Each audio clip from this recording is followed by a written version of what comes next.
بڕیارێکی لژنەی بەڵای تەندروستی و سەلامەتی نیشتیمانی لە عێراق بۆ ڕاگەیاندنەوەی قەدەغەی هاتوچۆ لە عێراق کاردانەوەی لە کەرکووک لێ دەکەوێتەوە.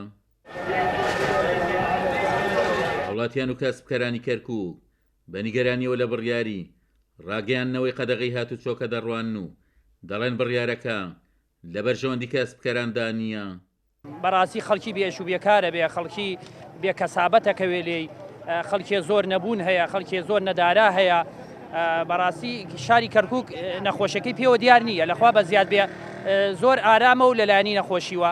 معنای چییە؟ شەمە و جمعە و شەمە و یەکشەم حاضر کەم برێن 24 سەعاتی بیان سەر تا سەری بێ، خوا قبول ناکە.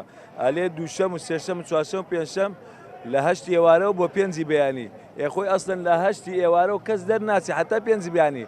خاصەتەن بۆ قوتابی، بۆ پەیمانگاکان، بۆ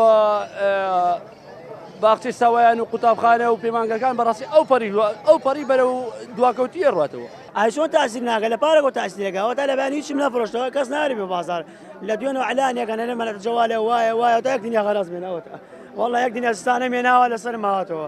ئێوە مەنعەت زۆرگا چی بکەن؟ چار نییە بە زۆر پێداخە، بەس وەڵڵا زەرە لە ئێمادا. لێپرساوێکی تەندروستی کەرکووکیش پێی وایە بڕیارەکە بە مەرکەزی دراوە و پارێزگاکانیش ناچار دەکرێن بە جێبەجێکردنی ئەو بڕیارانەی دەرکرد بۆ هەموو عێراق، هەموو پارێزگاکانی عێراق بێ پابند بن بە ئەو قەراراتانەیەکەوە دەرچووە.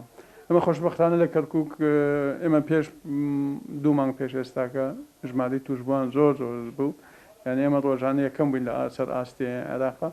ئێستاکە توشبووان و ئەوانەوە داخلی خەستەخانە بوون، یانە دەستدانمان زۆر کەمە، نزیکەی لە 110 جارانە خەستەخانەکان مایش نەخۆشی کەمی تێماوە.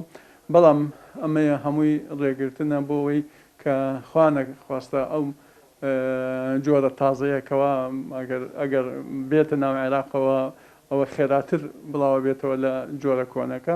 بەپێی بڕیارێکی لژنەی بەڵای تەندروستی عێراق لە ڕۆژی 18 مانگە و بۆ ماوەی 2 هەفتە قەدەغەی هاتوچۆ لە عێراق جێبەجێ دەکرێتەوە و ڕۆژانی هەینی و شەمە و یەکشەمە قەدەغەکە سەرتاسەری دەبێت و لە ڕۆژانی تری هەفتە تەنیا لە شەواندا جێبەجێ دەکرێت.